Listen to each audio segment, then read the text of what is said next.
Howdy y'all, it is me. I am back with another video, and today, can you guess the theme? I can't get my leg back down. It's gay cowboys. As you've already seen and will continue to see, we're drawing cowboys in my sketchbook. It's gonna be a lot of fun. From here on out, the video is gonna be a lot more chill, a lot more chatty, more what you usually expect from these sorts of videos, but I do hope you enjoyed the intro because it was a lot of fun to put together and I really like how it turned out. So strap in, get cozy, do whatever you want to do, and let's get into it. The biggest betrayal of my life is that I don't suit cowboy hats. These shoes are cute though. I'm gonna be honest, I usually go into my videos with absolutely no idea what I'm going to talk about in the voiceover, but today's different because we've got a theme, and the theme is cowboys, believe it or not.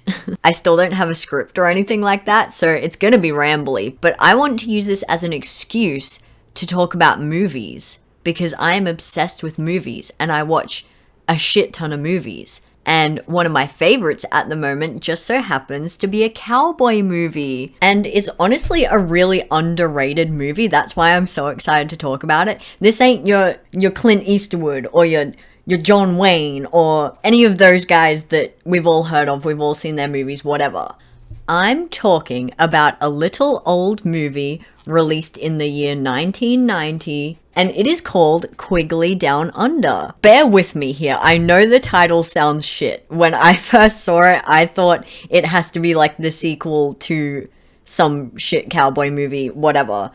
But it's not a sequel, it's actually just a really good standalone movie. It stars Tom Selleck, because how else do you think I found this movie? I am hyperfixated. But it also has Alan Rickman in it, which I was not expecting. It is about an American cowboy, gunslinger, what would you call it? Sharpshooter. An American sharpshooter named Matthew Quigley, your classic cowboy type. He is like renowned for how good he is at shooting. He has this custom-made rifle which allows him to like shoot accurately from insane distances. So he's like very well known. Alan Rickman is like a British landlord type deal. He owns a huge chunk of land in the Australian outback, and he contacts Quigley saying that he has a problem with pests on his property, like foxes, kangaroos, all the rest of it, and he needs a sharpshooter. He's willing to pay big money. So Quigley hops on a boat, and there he is on his merry way to the land down under, hence the title Quigley Down Under. And at this point, I would forgive you for thinking that this sounds boring as hell, but stick with me, because oh my god, this movie is one of those movies you go in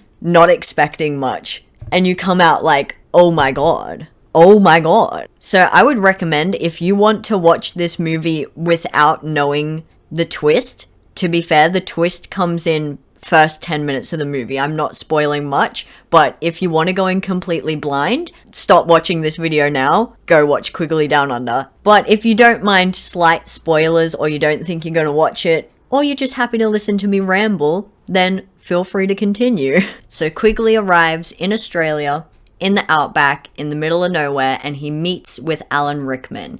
And here is when the movie gets interesting. And also a little bit traumatizing. Quigley is immediately suspicious when he arrives. He's thinking, why have they hired me, of all people, shipped me over here, paid me so much just to show up to shoot foxes? But he's come all this way, and he's been paid to do it, so he's gonna at least hear them out. He's gonna see what the situation is. Huge trigger warning. The rest of this movie deals with the deaths of Aboriginal Australians, so if that's a topic that you are sensitive to, probably don't check out this movie. I'm not going to go into detail about any of that sort of thing in this video though. As you can probably guess, Quigley has not been hired to shoot foxes. He has been hired by Alan Rickman's character to eradicate the Aboriginal Australian population in the surrounding area, because he thinks that that land is his fair and square and he doesn't like them hanging around. Quigley very obviously says no to this because that is insane,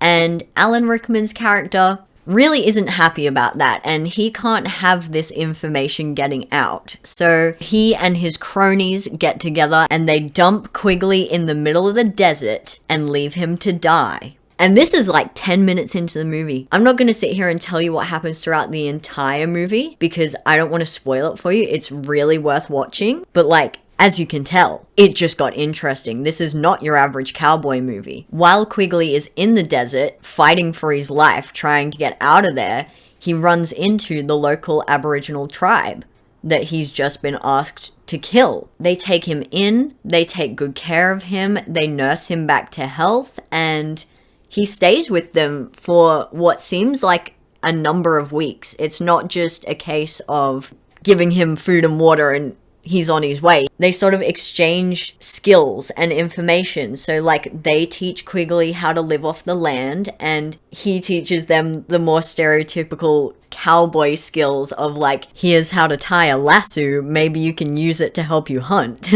So it's clear that he really ends up bonding with these people. But through a series of very unfortunate events, Quigley decides that he has to take action. He can't just get on the next boat out of here because Alan Rickman's character will not be dissuaded. He's made up his mind what he wants done and he'll find someone to do it. So the movie sort of goes from like a fight for survival to a fight for revenge. I'm kind of hesitant to call it revenge because it's more of a case of if Quigley doesn't take out Alan Rickman's character, no one will. And these people are in very legitimate danger if he's still around. So Quigley has to use these skills that he's been taught to take Alan Rickman's character by surprise. And I just thought it was such a interesting take on the whole cowboy thing, like genre. I don't know. To be completely honest, I haven't seen that many cowboy movies. This just felt like they were very aware of which stereotypes they needed to keep and which ones they could sort of bend and change and make something completely original, and it really worked. Like, that's why I'm so surprised that no one talks about this movie anymore, because the concept is great. The characters are really well thought out. Even the characters that you hate, you have a reason to hate them. Like, the costuming, amazing. The setting, phenomenal. Like, I don't have any complaints about this movie other than it freaking traumatized me, but that was kind of the point. So I know I've seen a good movie when that movie makes me want to make movies. Like, when I say that I'm into watching movies, even the shittiest of movies I enjoy because it's a movie. And I just love every aspect of the whole filmmaking process. But having said that, not every movie inspires me to want to make a movie. So when one does, like Quigley Down Under, I know, holy shit, that's a good movie. And I honestly don't understand why it's not more well known. I know it came out in the 90s and it's not the most iconic film to ever come out, but I am surprised that more people don't know about it, which is why I'm talking about it, because I think more people need to watch it. And I'm not just saying this because I like Tom Selleck and it stars Tom Selleck, because I watched another cowboy movie with him in it recently called Last Stand at Sabre River. And it was a movie. I didn't regret watching it. The locations that they filmed at were absolutely stunning. So every single shot looked beautiful. The costuming was great. The set design was great. But it was just, nothing happened.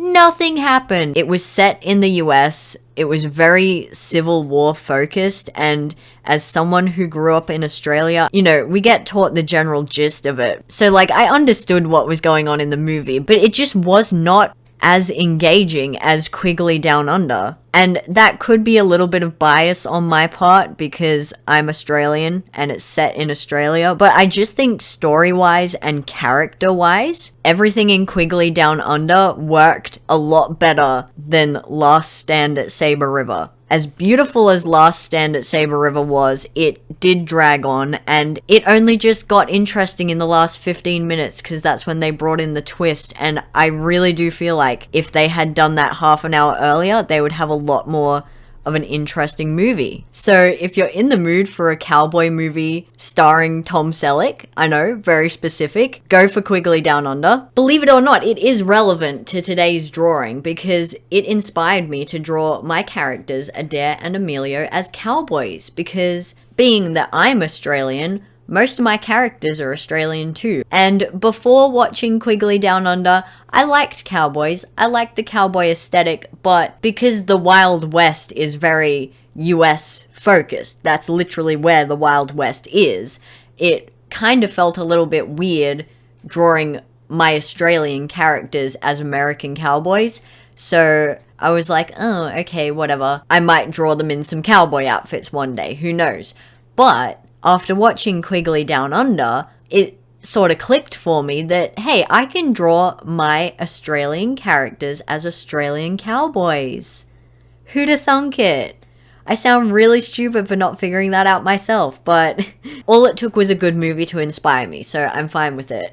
It got me thinking, what is the Australian equivalent of a cowboy? I guess Australia's equivalent to the Wild West would be like Ned Kelly and bushrangers and outlaws and stuff like that. Like, we definitely do have that sort of thing in our history. But I don't know, it's just not as obvious. It's not the first thing I think of when I think of cowboys. So this is Adair and Emilio in like a cowboy alternate universe where they're in love, obviously. They're in love in every universe that I draw them in. With Adair, I went for the more classic outfit, the browns, the plaid, the dusty, crusty old cowboy, because I feel like that suits him. But for Emilio, it definitely suits his personality more to be wearing the more flamboyant cowboy outfits. So drawing them together is a lot of fun because I get to draw the serious cowboy aesthetic and the gay cowboy aesthetic all in one drawing. If you've made it this far into the video, good on you, because oh my god, I have talked so much and there's still like 5 minutes left. It would be very helpful for me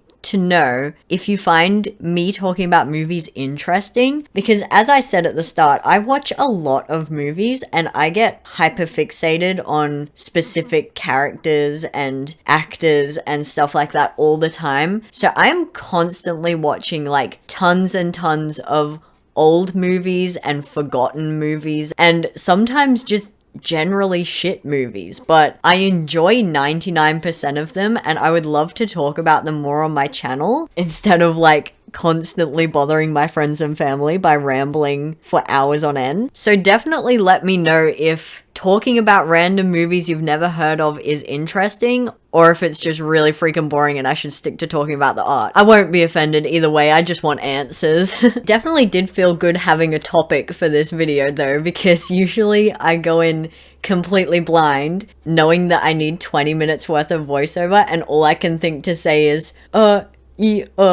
here I am painting Emilio, and now we're painting Adair, and I'm using the same color that I just used on Emilio, and now we're painting Emilio again, and this drawing was a lot of fun though, I must say. I did it on a separate piece of paper because the sketchbook that I'm currently using, it is so small and it's really hard to draw in, especially on that left-hand page. It doesn't lay flat, so it's a bit of a struggle, and a separate piece of paper was just what I needed. But I didn't just want to glue it in and let that page go to waste, so I decided to do like the background separate and then cut out the characters and stick them over the top, and I really like how it turned out. This background was so like loose and fun to just throw down some paint, and it was very calming. I really enjoyed it, and it literally only took me like 10 minutes, so it was really refreshing. And I think I captured the Outback vibe. I did use a reference for the colors. I wanted to make sure that they were very Outback Australian colors, and then I just winged it for the actual shapes, and not too shabby. I like all these little textures, and I like the subtlety of it because it is a background and it does mostly get covered. I like that it's just a nice lineless, ethereal background, if that's even the word, I don't know. And the end product gives me a very specific vibe, and this was not intentional whatsoever, but I feel like once the characters are stuck on, it kind of looks like two movie characters, like movie cowboys, on a painted backdrop, like how they used to paint backdrops in movies. Do you get what I'm saying? You get the vibe? I feel like I've been talking so long that I'm having trouble articulating my thoughts, but if you know, you know. If you don't, neither do I. So we're all in the same boat. I opted to cut it out before I did the shading with pencil and all that, which kind of made it more difficult because now I had all of these little, like, flimsy bits of paper flying around while I was trying to draw over the top of them. But I think it ended up working in the end because I got to see it as a whole piece and do, like, the shading accordingly and then decide afterwards which pieces needed extra outlines and stuff like that. So it may not have been the most convenient decision, but it was worth the hassle. And I know I've said this like 20 times already, but it was just generally fun. Like, I don't usually cut stuff out and stick it into my sketchbook, so doing something ever so slightly more 3D was really fun. And I just love how, like, it has a little shadow behind it because it's a separate piece of paper. That's probably what's giving it the vibe that it's like a painted set. Love it. I do wish that I paid more attention to the lighting though. That's been a thing in a lot of my drawings recently, is I don't think about the light source. I just shade where I think shading should go, and it doesn't necessarily look bad. Like, it works, but I feel like it could just be ever so slightly better. Ooh, I think I just had an idea for my next video. Okay, I'm not gonna make any promises, but I could do a video where I do like lighting studies, and my topic for the voiceover could be like horror movies from the 1930s, because that's another hyperfixation of mine. And the lighting in 1930s horror movies is chef's kiss. Beautiful, dramatic, amazing. We can even go back further. We can go back to the 1920s, the Cabinet of Dr. Caligari. Get some of that German expressionist film in there. Let me know if you're interested in that, because I'm very excited now that I've just had that idea.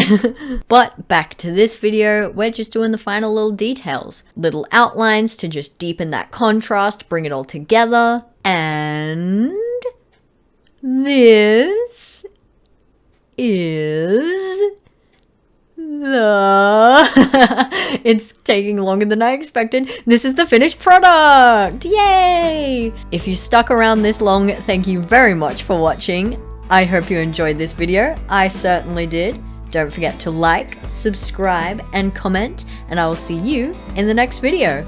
Bye!